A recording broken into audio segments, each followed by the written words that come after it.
저는 하나님께서 모세와 대화하는 이 장면이 참 좋습니다. 제가 모세를 좋아하는 이유 중에 하나는 하나님의 사람 모세가 자신의 모든 부분을 하나님께 이야기한다는 것이며 하나님께서 그의 모든 이야기를 들어주신다는 사실입니다. 기도를 하나님과의 대화라고 합니다. 그렇다면 오늘 우리는 모세와 하나님과의 대화를 통해 기도를 새롭게 배우게 되는 기회가 되기를 소망합니다.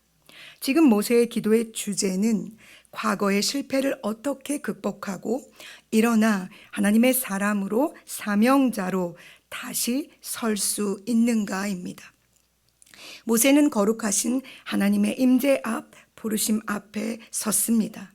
그랬더니 그가 잊어버리고 있던 과거의 실패와 상처가 다시 그의 발목을 잡고 주저하고 머뭇거리게 합니다. 그러나 이스라엘 자손들의 부르짖음을 들으시고 기억하사 그들을 돌아보시는 하나님께서 광야 한가운데서 양을 치며 살아가고 있던 한 사람 모세의 부르짖음을 들으시고 그를 기억하셨다는 이 사실에 더 큰 감사와 찬양을 올려드리게 됩니다. 모세가 하나님께 올려드리는 자신의 연약함을 하나님께서 어떻게 다루시는지를 들여다보십시오. 그리고 우리도 우리의 연약함을 감추는 것이 아니라 하나님 앞에 다 고백할 수 있는 오늘 이 시간이 되기를 소망합니다. 사도행전 7장에는 스데반 집사의 설교가 기록되어 있습니다. 거기에 모세에 대해서 이렇게 그는 말합니다. 25절, 그의 형제들이 하나님께서 자기의 손을 통하여 구원해 주시는 것을 깨달으리라고 생각하였으나 그들이 깨닫지 못하였더라. 이는 모세가 애굽에 있을 때, 즉 그가 모든 것을 할 수 있다고 생각했던 40세일 때 그 형제 이스라엘 자손들을 돌볼 생각이 났습니다. 자신의 형제를 압제하는 애굽 사람을 쳐 죽이면서 그는 하나님께서 자기의 손을 통해 일하신다고 생각했습니다. 그러나 그들은 도리어 모세에게 누가 너를 우리를 다스리는 자와 재판관으로 삼았느냐라고 되묻습니다. 일로 말미암아 바로는 모세를 죽이려고 했고 그 상황을 피해 모세는 광야로 도망친 것입니다. 이런 과거의 일 때문에 모세는 이스라엘 사람들이 그때처럼 자신을 믿지 아니하고 자신의 말을 듣지 아니하고 여호와께서 자신에게 나타나신 이 일에 대해서 믿지 아니하면 어떻게 하겠는가라고 하나님께 질문하고 있는 것입니다. 모세는 하나님께서 자신을 통해 이스라엘 백성들을 돌보실 것을 그때도 믿고 있었습니다.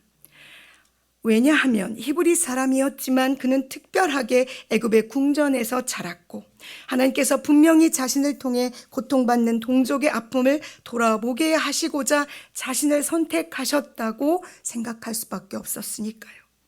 그러나 그때는 아니고 지금은 맞습니다.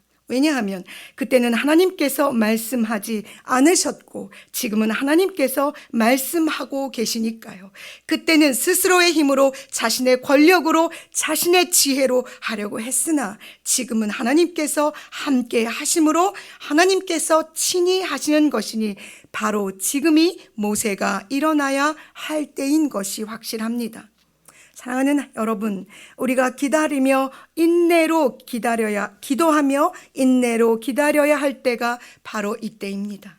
내가 내 힘으로 하는 때가 아니라 하나님께서 준비하신 바로 그때, 나의 시간을 사는 것이 아니라 하나님의 시간을 사는 하나님의 사람들인 우리가 기다리는 하나님의 때입니다.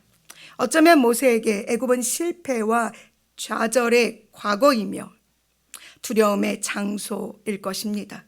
40년간 그는 그 시간을 한순간도 잊지 않았을지도 모릅니다.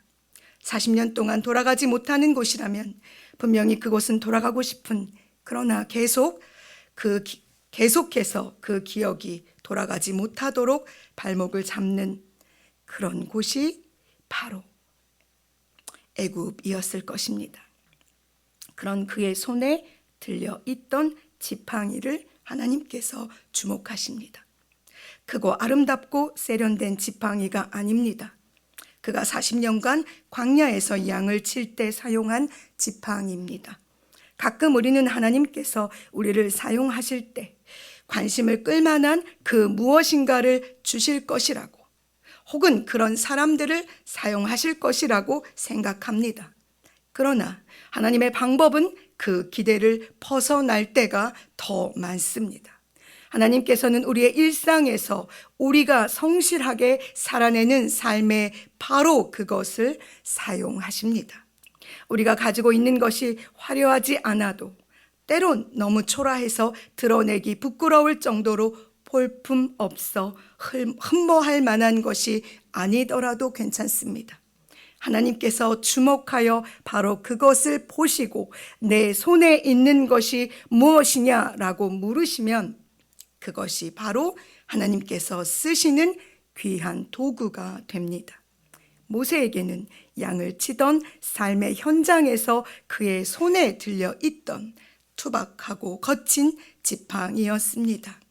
애굽에서 그가 들고 있던 것과는 비교할 수 없이 초라한 것입니다.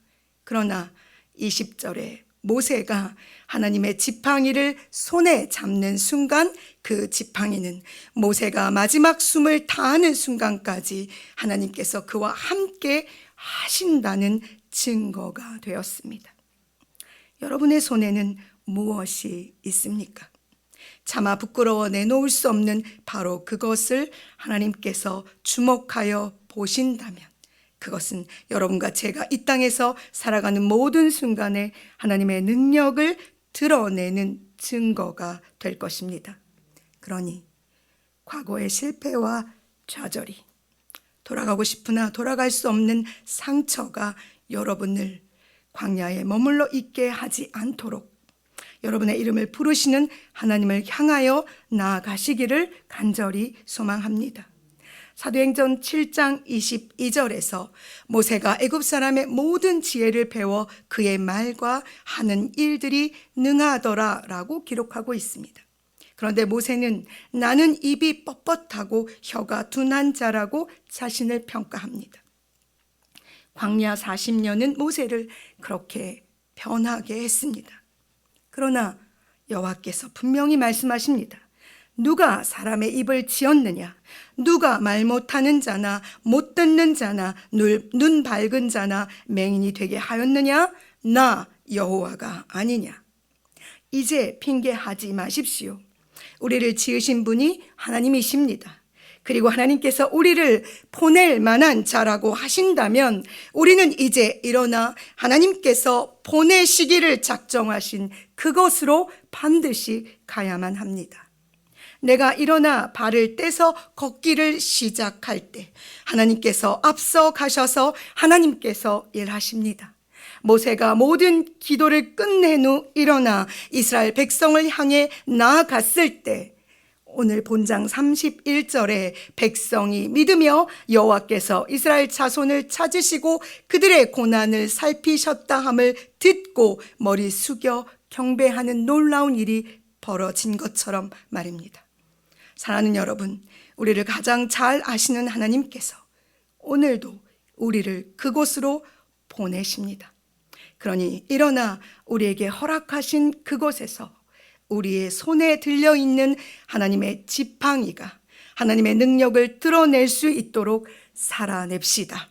하나님께서 우리와 함께 거기에도 계십니다. 아멘. 기도하시겠습니다. 거룩하신 아버지, 여전히 주저앉아 머물러 있는 우리의 모습을 보십시오. 우리가 고백하는 아픔과 과거의 상처들과 두려움들을 주님께서 아십니다. 그래서 우리가 고백하며 이 모든 것들로부터 우리가 일어나 하나님께서 우리에게 보내신 그것을 향해 나아가기를 결단하며 도와주시기를 간구합니다. 주여, 이곳에 머물러 있기를 원치 않습니다. 더 이상 여기에서 나의 실패와 좌절을 묵상하지 않기를 원합니다.